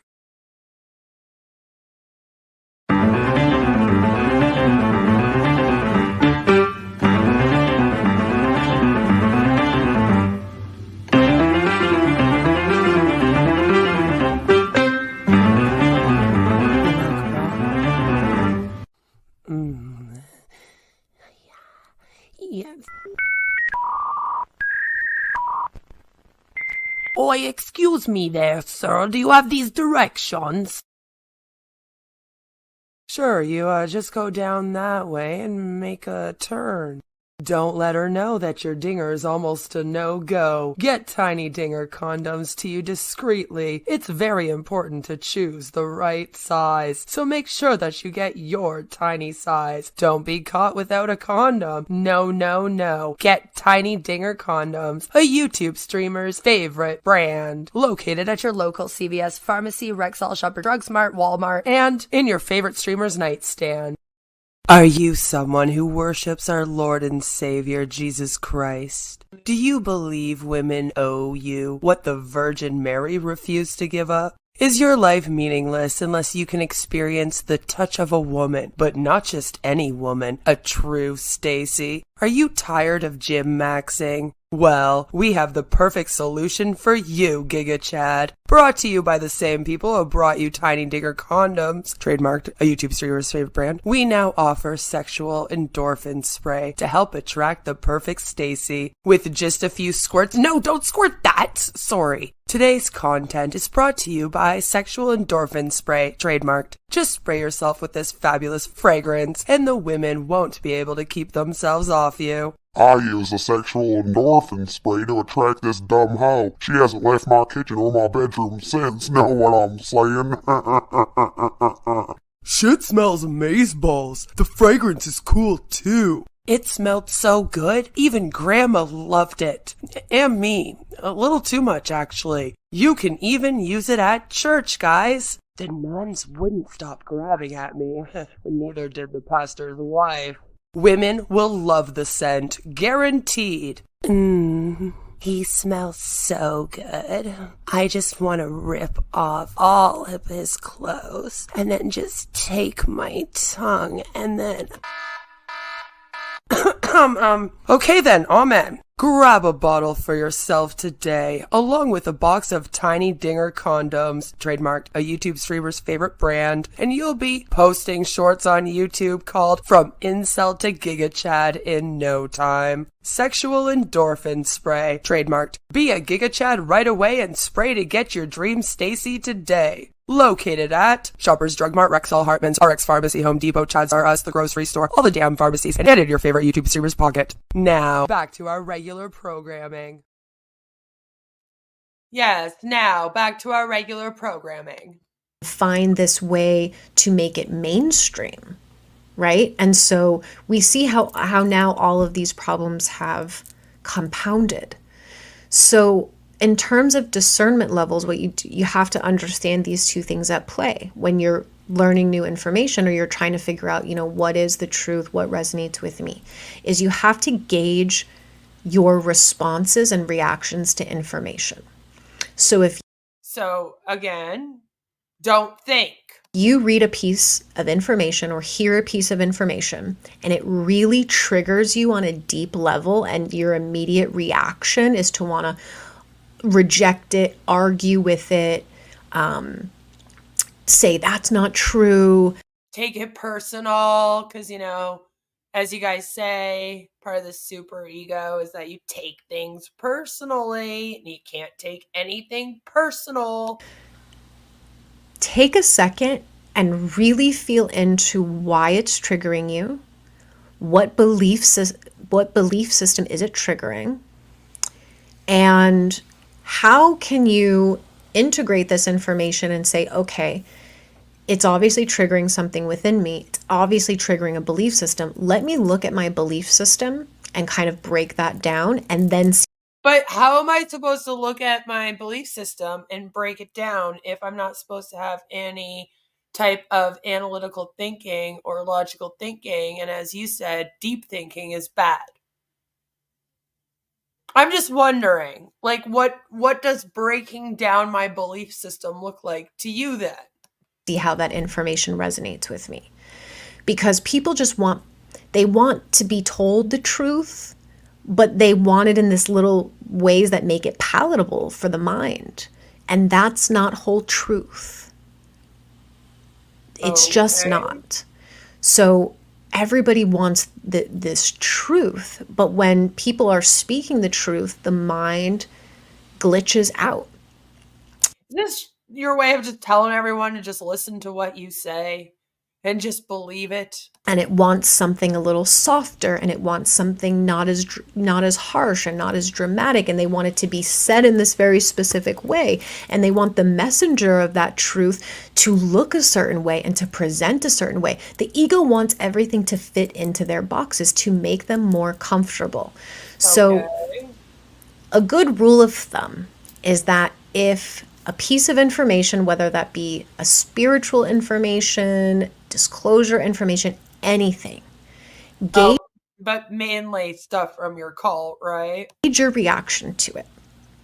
The likelihood is that if something really triggers you, there's something within you, that there's actually a piece of truth there that your ego does not like. If you hear a piece of information and you know, it is like, it makes you kind of be like, oh. So if someone walks up to you and they call you a bitch and you're like, well, that was fucking rude. It's actually just because it's true. You're a bitch, I guess. Oh yeah, I can accept that. I can accept that. Still look at it with a discerning eye of like, well, is this full whole truth, or does my ego kind of just like this because it's making me feel better? And it's, you know, of course, positivity and uplifting messages are never to be, never to be rejected, where we're all here to build each other up and share love, etc. So it's not like the truth always has to be, just catastrophic to someone. You ever heard of love bombing? You know, you talk a lot about narcissists and stuff, Aurora, Lauren, but then you say things like that. And I'm like, well, in the case that you're being love bombed and you know what love bombing is and what it looks like, then that is somebody like giving you lots of love and compliments and stuff just to make you feel good, usually to try to manipulate you in some way, right? So, I mean, sometimes people saying nice things to you is for an ulterior reason. You know, there's another motive there, and it's a bad motive. And are you saying that we should just ignore that as well? I mean, I guess it would take critical thinking to know if that's happening. But I just mean learning our discernment levels, again, of being able to spot spiritual ego and super ego, and gauging what information is presented to us and how it triggers us. Because the truth is going to trigger us. The truth is always going to trigger us because we've been living through eons of time in half-truths, mistruths, or just flat-out lies. Okay. So it's not always that we have to reject the information or what is being said, is that we have to dive deeper into what it is triggering within us. Okay, so then we don't want to reject information is what you're telling me. But then I kind of have a question for you. And it has to do with the ego and the superego. Because you say that, but you see in the book where you're telling us about the ego and the superego, chapter 8 is cutting cords. And it says, cutting cords is one of the most powerful tools to use when drawing boundaries with a superego. Drawing a physical boundary is essential. No physical contact and no communication. Plus, cutting cords. Cutting cords means actively stating out loud that you are cutting all energetic cords to any lower frequencies. The following is a mantra that can be repeated as many times per day as necessary and can also be put into a ceremony and burned. A lot of the ceremonies we've read through so far on my channel, that pretty much is the ceremony, is you just say something out loud, then you write something on a piece of paper, and then you burn the paper. So you would say, I cut cords with all lower energetics, with everyone, everything, and all events.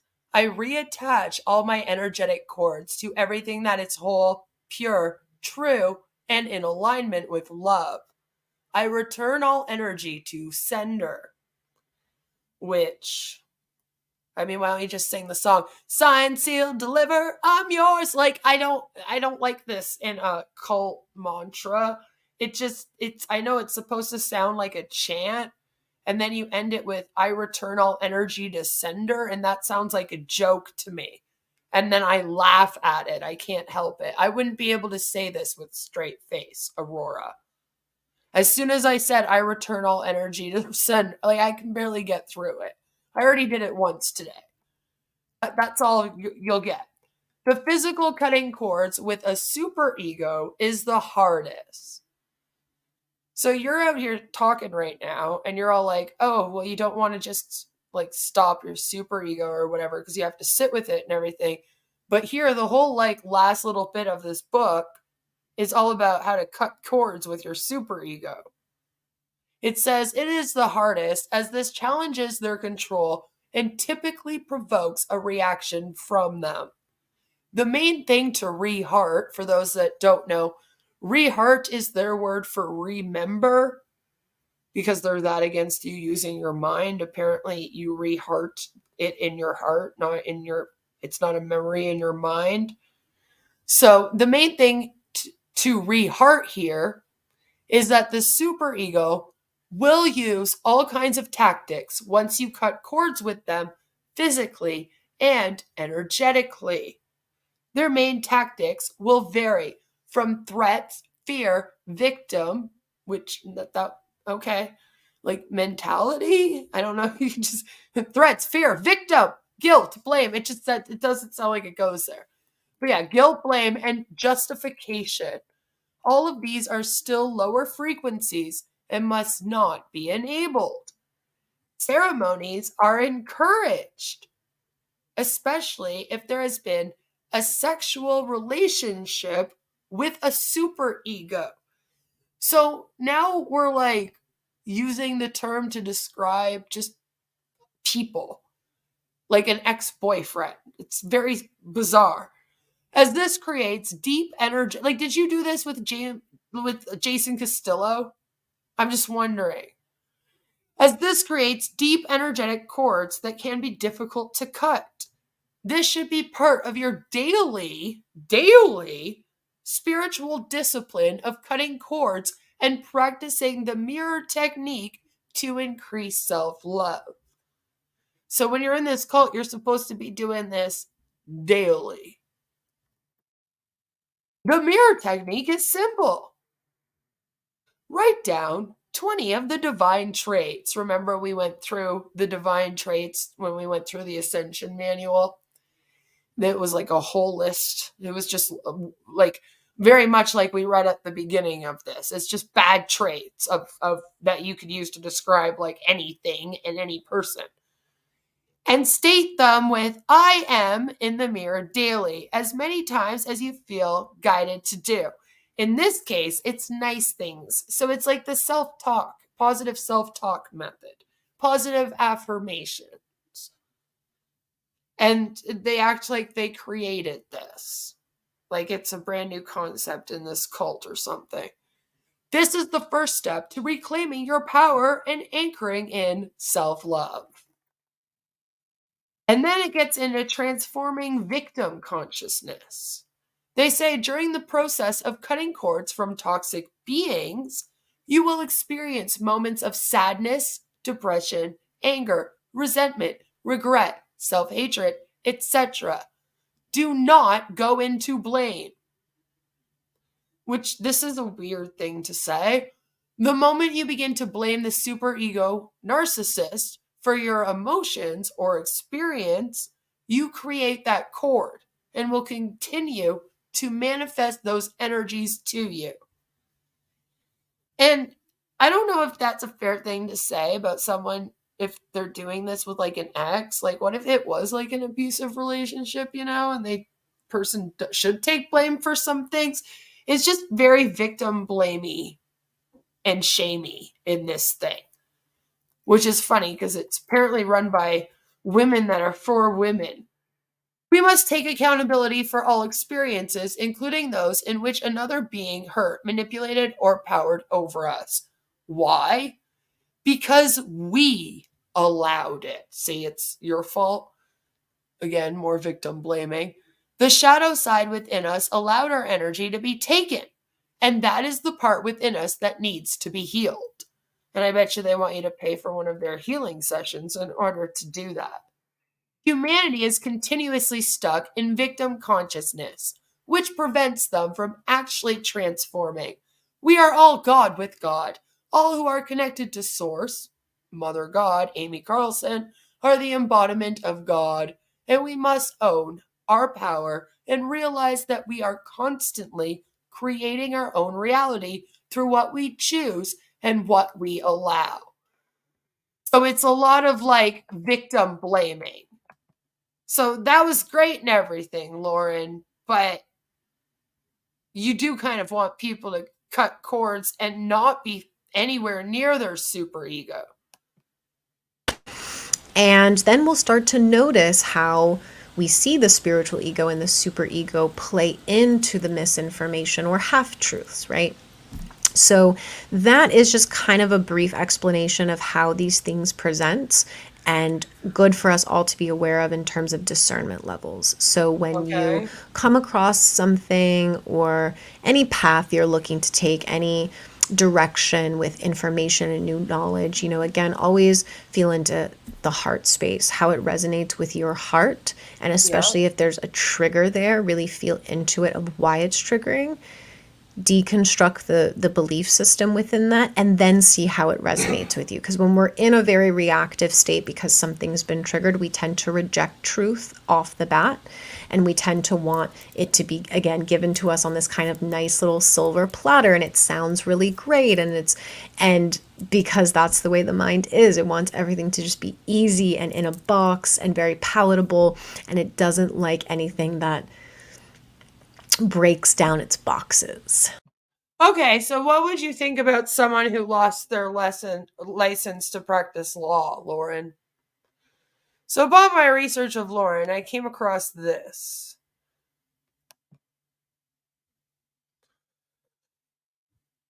It says, went down a rabbit hole after this, watching this week's Love Has Won episode, and found myself watching Aurora Hope and Mother God on Dr. Phil. After finding that Aurora's real name is Lauren Suarez, I went an even deeper rabbit hole, which is where I found this tweet under Miami Law Women's account. And they're talking about this tweet right here, which, as you can see, shows our girl Lauren with, I guess her name's Netta. And it's at Miami Law Women, as you can see. And it's an organization that encompasses students with similar beliefs and goals for the advancement of women in the legal profession. And it says here that this is President Nita Gomeshi and Vice President Lauren Suarez. That's our girl. She attended a luncheon hosted by the Women's Fund. So she was actually the vice president of the Miami Law Women. So that's a bit interesting. It suggested that Aurora may have pursued a legal profession pre-Love Has Won. Then I found her Florida bar. And this is it right here. As you can see, has her email right here. This is the profile. And she was admitted to it on 10/05/2016. And then a court order, which shows that the Supreme Court of Florida had decided to revoke Lauren's admission to the bar on November 15th, 2019. The order doesn't specify why her admission to the bar was revoked. However, it mentions that the revocation is based on the findings of the Florida Board of Bar Examiners, which suggests that the board found some issues with her qualifications or conduct that made her unfit to practice law. And that is this right here. As you can see, this is it. Its case number is right here. And the date is November 15th, 2019. And it says Lauren Alexis Suarez. And if you scroll down a bit, it reads, upon consideration of the Board of Bar Examiners' public report and recommendation relating to Lauren Alexis Suarez's admission to the Florida bar, it is ordered that the findings of fact, conclusions of law, and recommendation of the Florida Board of Bar Examiners is approved. Accordingly, we revoke Lauren Alexis Suarez's admission to the bar pursuant to Rule 514 of the Rules of the Supreme Court relating to admissions to the bar. The revocation will be effective 30 days from the filing of this order so that Suarez can close out her practice and protect the interests of existing clients. If Suarez notifies this court in writing that she is no longer practicing and does not need the 30 days to protect existing clients, this court will enter an order making the revocation effective immediately. Therefore, Suarez will be disqualified from reapplying for admission for a period of 3 years from February 4th, 2019, the date of the board's findings. Suarez is directed to fully comply with the requirements of Rule Regulating the Florida Bar 3.3-5.1H, Notice to Clients. Further, Suarez shall accept no new clients from the date this order is filed until she is readmitted. And I do not think that she has readmitted as of right now. Something else that maybe we should check out about Lauren is this lovely little website that I found right here. And it just kind of goes into a little bit about who is she. Excuse me. So, it talks about how they were both in the HBO's new documentary. It's pretty new. But then it says, where is she today? Says Lauren Suarez, aka Aurora, since the dissolution of the Love Is One cult, separated from many of the other followers to form 5D Full Disclosure, which espouses many of the same teachings as Love Is One, along with Ashley Peluso, aka Hope. In a similar vein, they sell merchandise to further their cause and provide online sessions, podcasts, and YouTube shows. And they have also sold stuff as New Earth Healing Essentials, in which they have gotten a warning letter by the FDA because they had products such as Plasma Colloidal Silver Eye Drops, Gaia's Organic Nasal Spray, Copper Healing Roller, and they got in trouble by the FDA for basically making the illegal medical claims, saying that all of this stuff can heal cuts and wounds, infections, illnesses, diseases, cancer, brain damage, all kinds of different stuff. It said that it could heal. AIDS was one. So they got in trouble with the FDA for selling products even after Amy Carlson passed away. It said Aurora defended the group and its leader while she and her livestream co-host Hope spoke with Vice. She added, Mom was just in full consciousness from her whole life. She earned where she is at consciously. And that's really why she just is the example, because we are not at the consciousness level, nowhere near. So now it's her job to get everyone there, right? Aurora clarifies her belief that former President Trump was Carlson's father. Mom was incarnated in Donald Trump when in that lifetime was her father. Amy also convinced her devotees that she speaks to the late actor Robin Williams and could rid people of cancer by talking to them on the phone.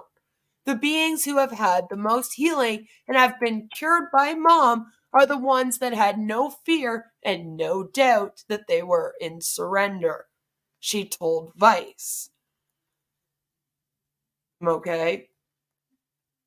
The live streams appear to be spontaneous, although Love Is One's website material tends to be more measured, delving deeply into the conspiracy realm.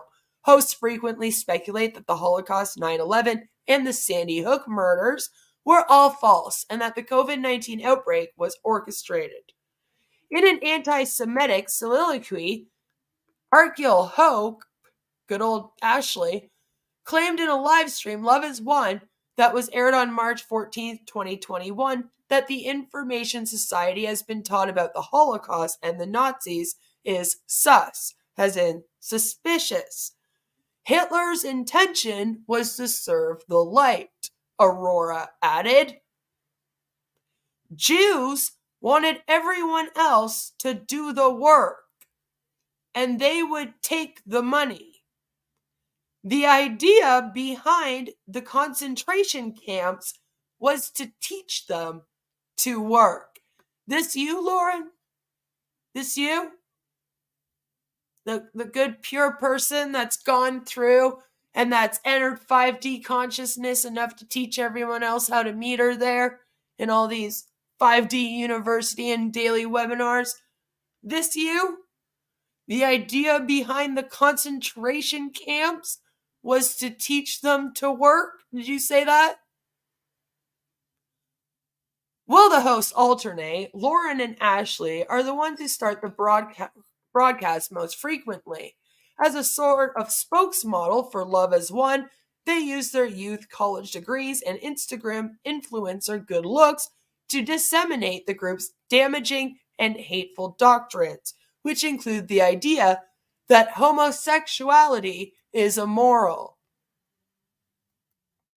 However, even before they met Mother God, both had an interest in conspiracies, despite their girl next door attitudes. When Lauren was 19, she woke up, or started to realize things aren't what they seem. She revealed to Mary Claire.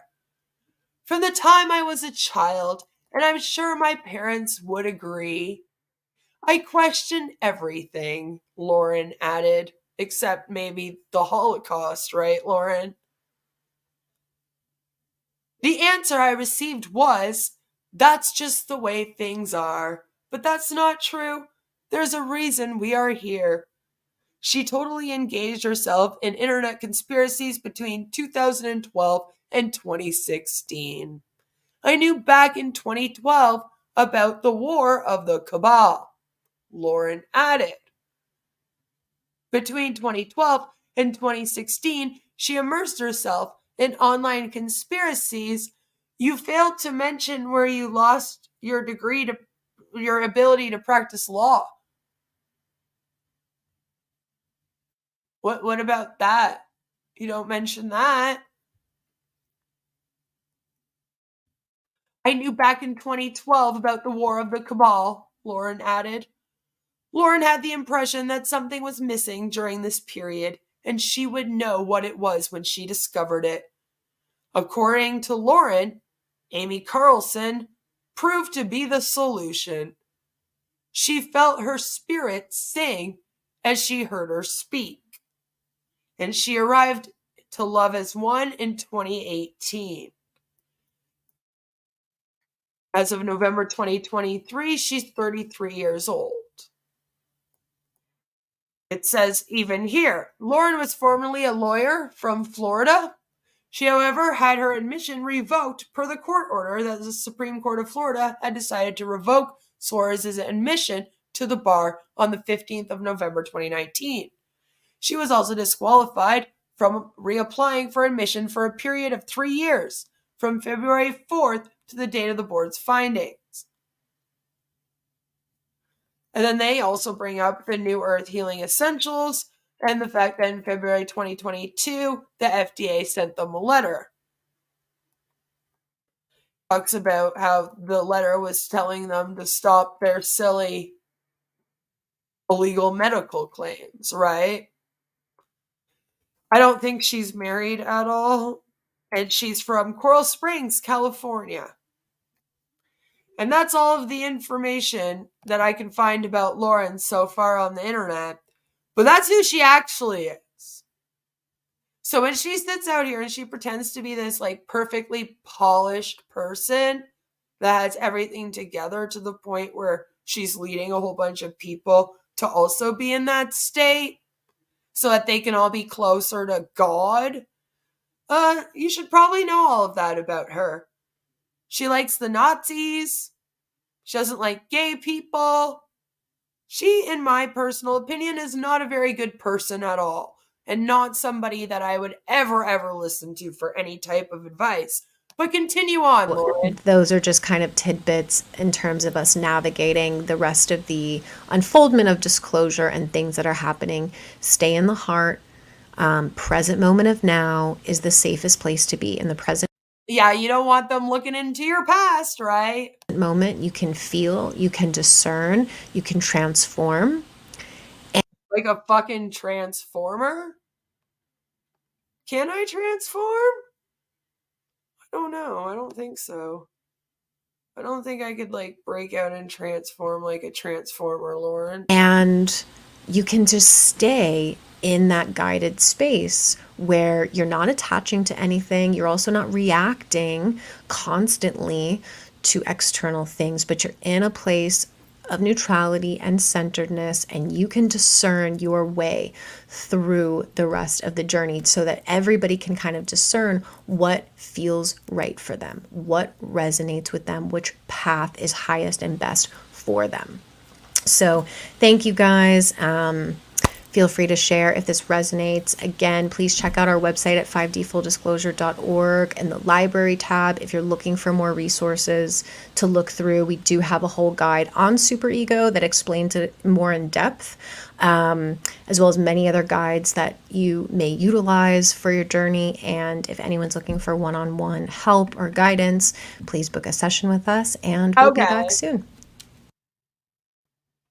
Thank you so much for that, Lauren. I greatly appreciate that. Zombie mode activated, right? Lauren is going to grow a Hitler stash soon. I mean, she might. She might. It could happen. It could happen. Ash should sign up. He really should. So I find it very interesting that, like, her whole thing is that like you should sit with how you feel and sit with it, and then get to kind of know your super ego and why you're feeling that way when she talks about it here. And then when we go to the book, it talks about things like taking your power back, like it does right here. And what it says in the last chapter of this is, which is also called Taking Your Power Back, taking your power means that you own all of your own experiences and transform all blame and guilt. Reflect on all the patterns, behaviors, and addictions that you have been programmed with and actively choose to make a different choice each time an experience is presented to you. What if you're in a situation where you're not in control? Or you can't make a choice. You know what I mean? That happens. Each time we make a different choice and we choose love, courage, strength, integrity, and honor, we put ourselves on a higher timeline where we will no longer manifest lower experiences. Again, I think that that's kind of funny. It's kind of funny that, you think about that. You think about Lauren getting kicked out of being a lawyer. It's kind of like, I would consider that to be a lower experience. Our lower choices are also made out of fear. Fear of being hurt. Fear of lack. Fear of not being able to care for ourselves. Fear of judgment. Fear of failure, etc. None of these are real. They are simply projections of the mind. And remember, you don't want to use your mind thinking bad. No matter what a superego does to create fear within you, because again, I talk a lot about healthy anxiety. When you're about to do something for the first time that you've never done before and you're feeling a little bit anxious, there's such thing as healthy anxiety. With these guys, that just doesn't exist. And everything is from the superego. It's putting the fear in you, right? It's not like you're not just scared of a situation or scared of the unknown. No, it's a superego is putting that in you, but then the superego is also your ex-boyfriend. So I don't know. Know that it is only the illusion of power they hold. When you no longer feed that false power, it dissolves. This is the superego's biggest fear. That is no longer, that's what it says, that is no longer has control or the perception of power. They don't edit these too great. This is how we collapse the victimizer paradigm. I thought you just wrote of your victimizing feelings down on a piece of paper and burnt them, but whatever. If you are currently embodying superego or leaving any kind of relationship with a superego, please feel free to book a session with us, of course, or contact us for assistance. And they leave the email, and then the next page is just a blank page because they don't edit anything properly. So, allegedly, if we've read through that, and we pretty much have, and anything else she has basically said that we didn't read through, well,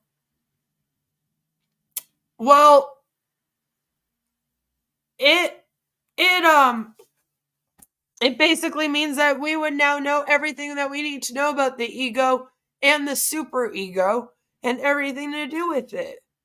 Allegedly, that's what that would mean. I guess. I mean, according to them anyway. So I've been trying to figure out what it is that Aurora has done. And the only information that I can find whenever I try to look further into what she's done, since a couple of you have asked why she got kicked out, the only information that I can find is based on the law that they quoted, the 3-5.1. It was a breach of contract in Florida. So usually it's failing to do something like a service or failing to pay. So in her case, I'm assuming that it was a breach of the contract of like on how to be a lawyer, right? I assume there's a bar there that you have to pass, and there's ethics you have to follow and all that. I would say she wasn't doing that properly, and therefore she breached the contract just on how to have a practice, right? You have to agree to certain things usually. Like here, if you're in social work and you're practicing, you would then have to be also registered with the Ontario School of Social Workers and Social Service Workers, and they're like an ethics board, okay? And you basically have a contractual agreement as someone with like a master's of social work. If you're running your own practice, let's say you're like the vice president of an organization like Lauren was, for example, you have to basically follow this contract with the school, with the board, right? And it's kind of like an ethics board that says, these are the ways that you have to conduct yourself. And my understanding is that she didn't conduct herself and may have broken the ethics. And therefore, because of that, of course, she's not going to be allowed to practice law. Now, I was also able to find someone with her name that, as of right now, has apparently an active law going on. She's active as a lawyer. But I'm not 100% sure if it is her. I'm still checking that out. And if it is, then I will let you all know. But as of right now, I do not think that she is allowed to practice law. The bar was doing too much thinking and not enough feeling, Yeah, it shouldn't have been feeling so much. So as I stated, there's a lot of information out here that we are going to be going through in future. I'm going to cut this one off here because I feel like if we start into the next video right now, we're going to be on here for at least another 2 hours. And maybe that will be more fun for next week. Because I like this, going through the video and looking at some of the books. And there's a few things that we're going to be deep diving in future that has to do with the chakras. And they do have a book on the chakras here. And I thought it would be fun if next week, if we went through them and we can kind of compare what the 5D full disclosure cult is thinking about chakras. I think that the whole spiritual ego, super ego thing is stupid. Mainly, it's just a blanket term that they can use to put on anyone that they want to detach from. You know what I mean? Or on any bad trait they no longer want to have. And they've left it so general and open that it can be both like a person, like how they referred to it as like an ex-boyfriend here, or it can literally just be like anxiety and fear. And like I said, there's always like a good amount of fear, a good amount of anxiety. All of it is bad and negative. They don't take any of that into consideration. And I feel like a lot of the advice they're giving, it's just like psychology 101 course stuff. Okay? That like if you took a psychology class in high school, you probably learned a lot about like the ego mind and all of this, right? You can kind of also listen to what they're talking about when they talk about grounding and positive self-talk and how to like stop triggers and look deep within yourself to figure out why you're feeling a certain way. Like these are all things that a therapist would teach you to do. And like always, I would much prefer if you would go to a therapist to learn how to do that than someone like Aurora out here on the internet pretending like she's better than everyone and like she can give advice to you about how to be better and be closer to God. I hope that today I've shown you more reason to not trust her. if you weren't aware of this information about her and, her losing her ability to practice law, then now you know. So if you didn't before know, and now you know, I hope that it gave you more of a reason to not trust this woman when she comes out here doing these courses. Because again, this thing is still ongoing. They are actively selling stuff right now. And over the last 5 to 6 months, they've been going pretty hard with their social media presence, which leads me to believe that they basically knew that the documentary was coming out and they wanted to use that as more of an ad for their cult than an ad against it. They're thinking with their hearts again.